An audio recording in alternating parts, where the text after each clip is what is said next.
Wrestling has more than one royal family. You can't see me, my time is now. I hear voices in my head thinking. Here we go. Welcome to Jurassic Park.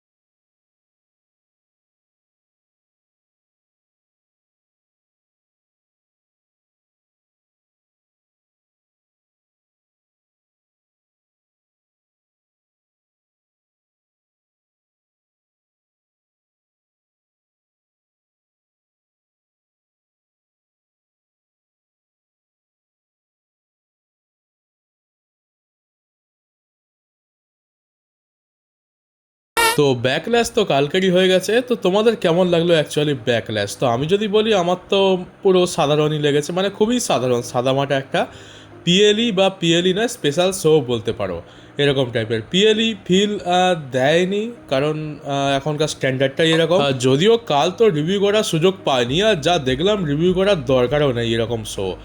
তো আজকের তো review তো করবো না, কিন্তু চলো প্রত্যেকটা জিনিস যে ব্যাকল্যাশে যে যে জিনিসগুলো ঘটলো সেগুলো নিয়ে একটু ডিটেলসে বলা যাক। যে মানে ম্যাচের মধ্যে কী হলো সে তো আমি শর্টে বলেই দেবো, তবে তারপরে কি হলো বা সেটার ফিউচার কি হতে চলেছে, সেটা কেন হলো, আদৌ কি ঠিক হলো, সেইগুলো নিয়ে একটু ভালো করে কথা বলা যাক।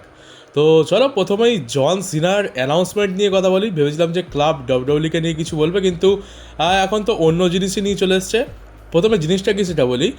জন সিনা তার একটা জন সিনা ক্লাসিক টুর্নামেন্ট নিয়ে আসছে, জন সিনার নিজস্ব নাম দিয়ে এটা করা হচ্ছে। এখানে একটা নতুন চ্যাম্পিয়নশিপ আমরা দেখতে পাবো, আর এখানে ম্যাচ কাদের মধ্যে হবে, ম্যাচ হবে এনএক্সটির সুপারস্টারদের সাথে মেন রস্টারের সুপারস্টারদের। এইবার এর যে মেন যে রেজাল্টটা বেরোচ্ছে, এটাতে আমার বেশ কনফিউজ হয়ে যাচ্ছি।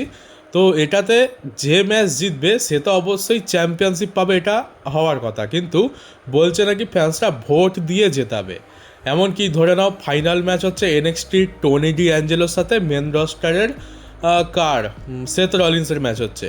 এবারে ম্যাচটা সেথ রলিন্স জিতে গেল, তাহলে জন সিনা ক্লাসিক টুর্নামেন্টের চ্যাম্পিয়নকে হবে সেথ রলিন্স। কিন্তু না, যদি ফ্যান্সরা টনি ডি অ্যাঞ্জেলোকে ভোট দেয় যে না এ খুব ভালো পারফর্ম করেছে, একে আমরা ভোট দিচ্ছি, তাহলে সেথ রলিন্সের জায়গায় টনি ডি অ্যাঞ্জেলো চ্যাম্পিয়ন হবে। কনফিউজিং ব্যাপার হচ্ছে যে যদি ভোট দিয়েই চ্যাম্পিয়নশিপ উইনার ডিক্লেয়ার করা হবে, তাহলে ম্যাচ কেন করানো হচ্ছে? আর ম্যাচ যদি করানো হয়েই থাকে তাহলে উইনার পাবেটা কি? সে মানে জিতেও হেরে যাবে?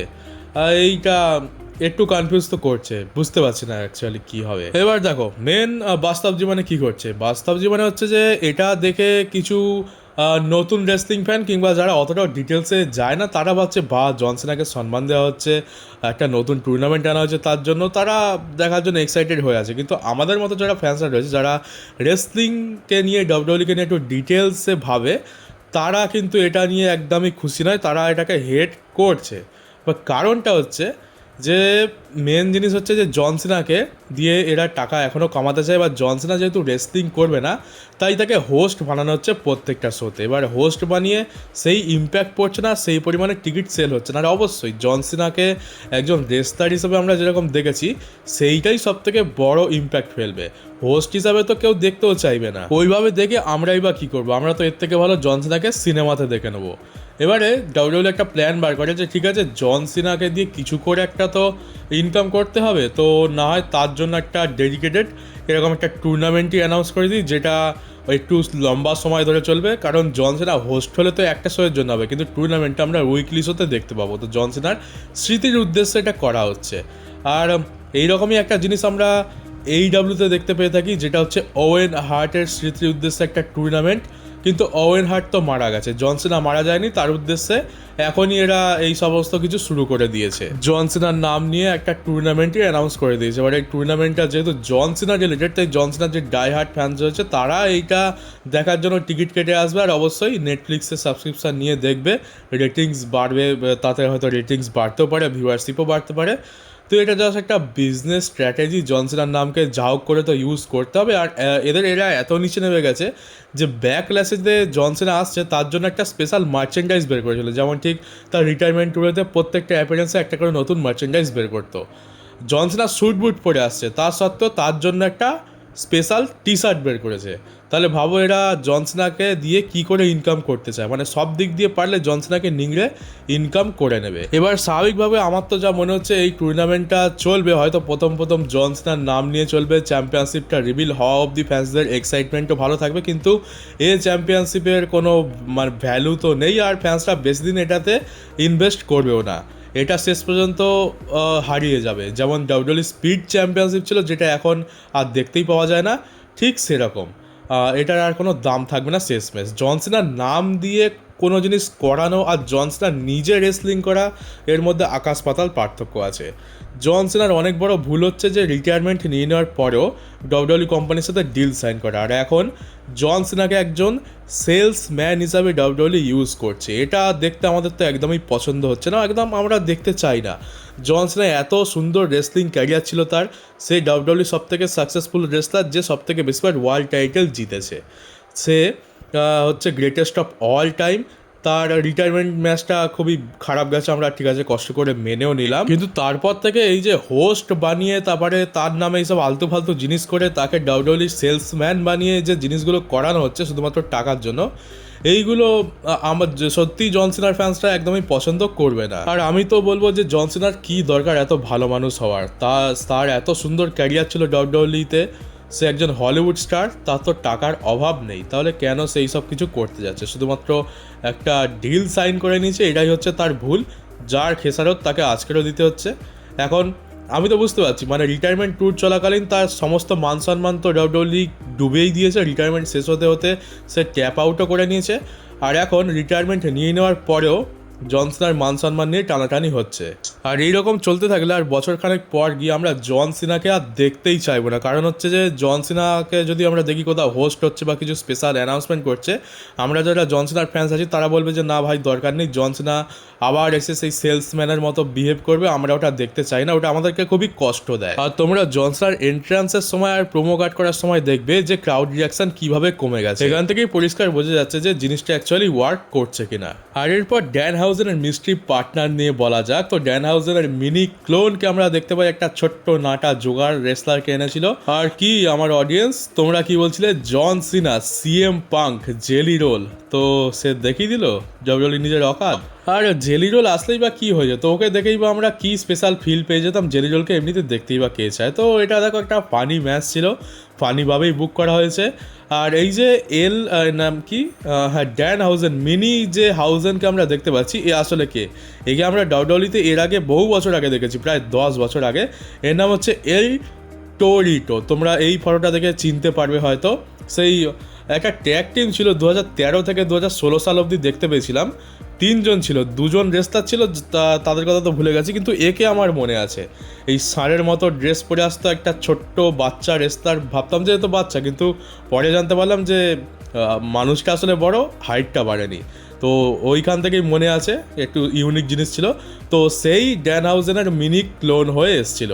তোমরা যারা পুরনো ফ্যান্স আছো তাদের নিশ্চয়ই ওই ট্যাগ টিমটার কথা মনে থাকবে, সেই ট্যাগ টিমের নামের কথাও মনে নেই, তাদের দুজনের মেম্বারের কথাও আমার মনে নেই, শুধুমাত্র এই যে ছোট্ট আকৃতির লোকটা আছে এর কথাই শুধু মনে আছে। আমি তো ছোটোবেলায় একে ছোট ষাঁড় বলতাম, কারণ ড্রেসটাও ষাঁড়ের মতো পরে আসতো, আর একে দেখতে খুবই মজা পেতাম, ছোট ছিলাম তো। আর বাচ্চাদের তো এইসব জিনিস ভালো লাগবেই। আর ভাই স্যামি জেনের তো জীবনে হিল টার্ন হবে না, এই যে ফিন ব্যালরের যে ফেস টার্ন হলো জাজমেন্ট ডে থেকে বেরোলো, এইটা 2.5 বছর ধরে টিজ করেছে।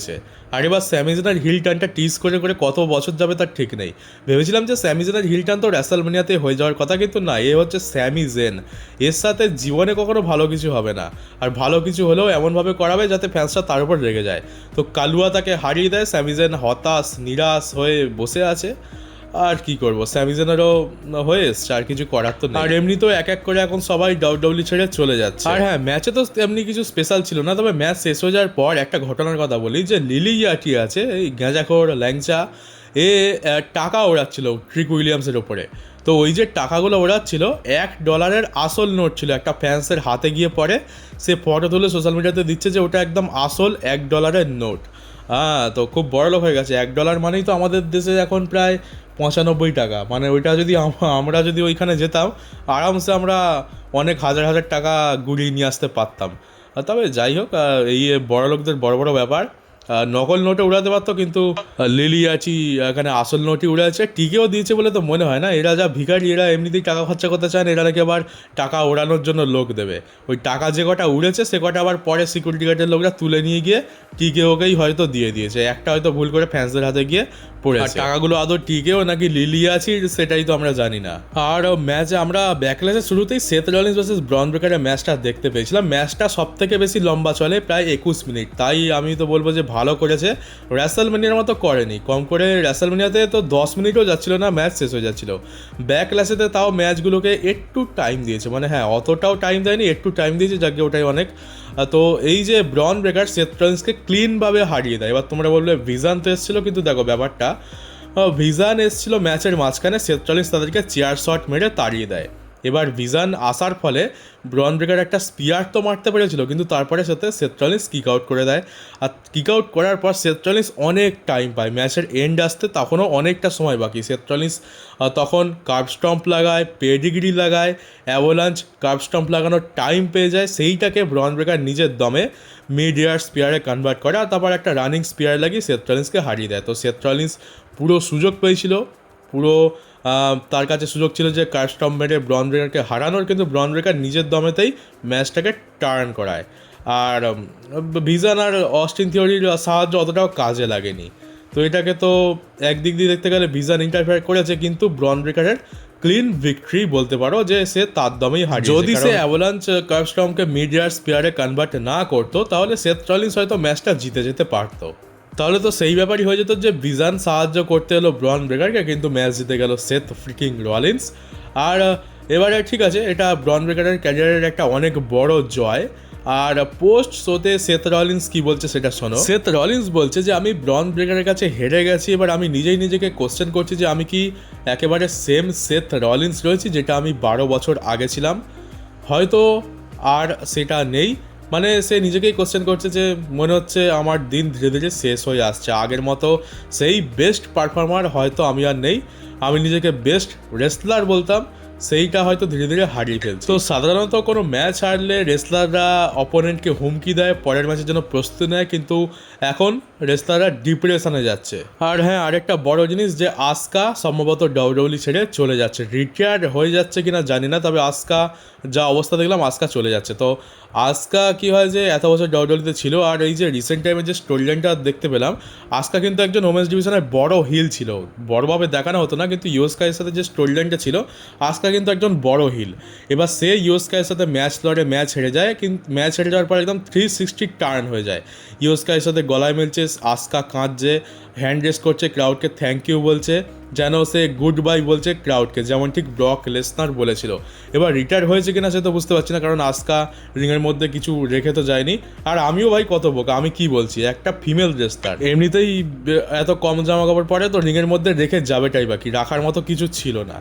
তো হয়তো দেখো এটা হতে পারে যে আস্কা ডাব্লিউডাব্লিউ ছেড়ে চলে যাচ্ছে, আর ডাব্লিউডাব্লিউ ছেড়ে যাবে নাই বা কেন, ফিমেল ডিভিশনের কি হাল হয়ে গেছে, বুকিং ভালো করে দিচ্ছে না, টিকেও বলছে অর্ধেক স্যালারিতে কাজ করো, কাইরি সেনকে ওইভাবে রিলিজ করে দেওয়া হলো। আস্কা কাইরি সেন এরা একদম, মানে আমরা যখনই আস্কার নাম বলি কাইরি সেনের নামটা অটোমেটিক চলে আসে, কারণ এদের একটা বড় ট্যাগ টিম ছিল, কাবুকি ওয়ারিয়ার্স, কত ফেমাস ট্যাগ টিম ওমেন্স ডিভিশনে, আর এই দুজনকে আলাদা করে দিল এইভাবে ডাব্লিউডাব্লিউ। আর হয়তো আস্কা আগে থেকেই ডিসিশন নিয়ে নিয়েছিল যে কাইরি সেনের সাথে সেও চলে যাবে, শুধুমাত্র এই স্টোরি লাইনটার জন্য সে যেতে পারেনি। এবার স্টোরি লাইনটা যেহেতু কমপ্লিট হয়ে গেছে, ইউএসকাই জিতে গেছে, তাই এবার হয়তো আস্কাও ডিসিশন নিয়ে নিয়েছে যে আমিও এবার চলে যাব কোম্পানি থেকে। আর অ্যাকচুয়ালি আস্কা কিন্তু চলে যাচ্ছে, কারণ ব্যাক স্টেজ থেকে এমনটা শোনা গেছে যে আস্কা ম্যাচ হেরে যাওয়ার পর, ম্যাচটা হয়ে যাওয়ার পর যখন ক্রাউডকে থ্যাংক ইউ জানায়, সবাইকে গুড বাই জানায়, তারপর ব্যাক স্টেজেতে গিয়ে সে সকলকেই গুড বাই জানিয়ে দিয়েছে। এবার তো বুঝেই যাচ্ছে যে আস্কা সত্যি সত্যিই চলে যাচ্ছে।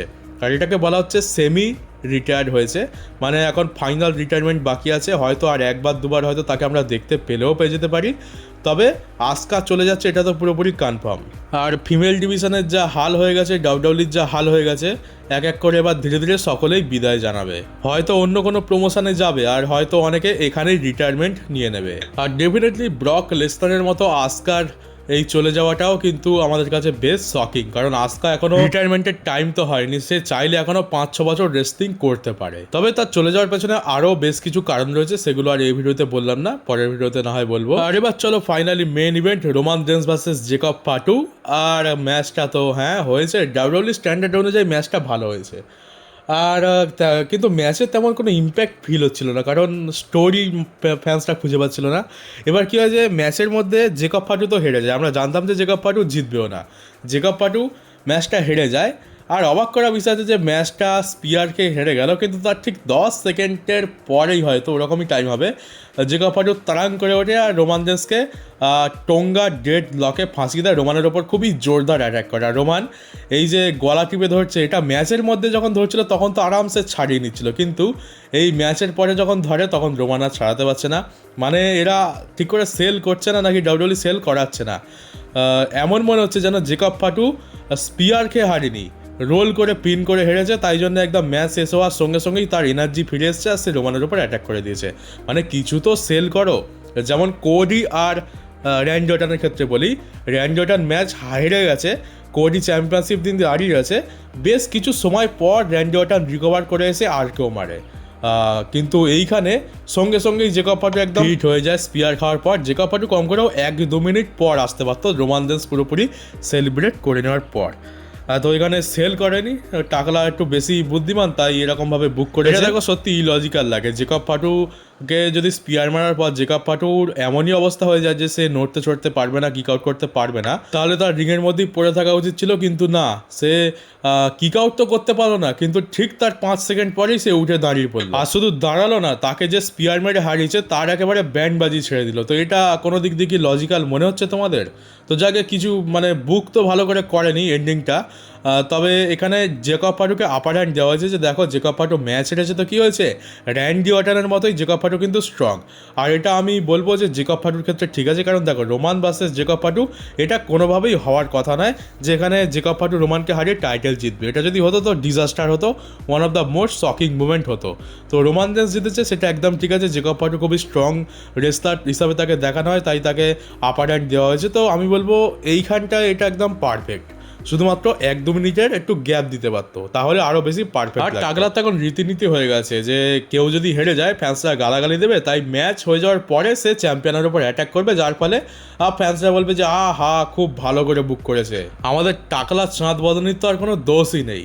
আর যখনই কোনো বড় রেসলারকে ম্যাচ হারাতে হবে তখনই তার হয় কাঁধে ব্যথা, পেছনে ব্যথা, কোমরে ব্যথা, কোথাও একটা ব্যথা দেখিয়ে দেওয়া হবে, কোথাও ইনজুরি দেখিয়ে দেওয়া হবে, যেটা প্রত্যেকবার আমরা র্যান্ডি অর্টনের ক্ষেত্রে দেখতে পাই যে র্যান্ডি অর্টন ম্যাচ হারবে মানেই তার কোথাও না কোথাও ব্যথা হবে। তো শেষমেশ যা বুঝতে পারছি, জেকব ফাটু ভার্সেস রোমান রেন্সের ম্যাচটা আবার হতে চলেছে সম্ভবত ক্ল্যাশ ইন ইটালিতে, বিদেশে হচ্ছে।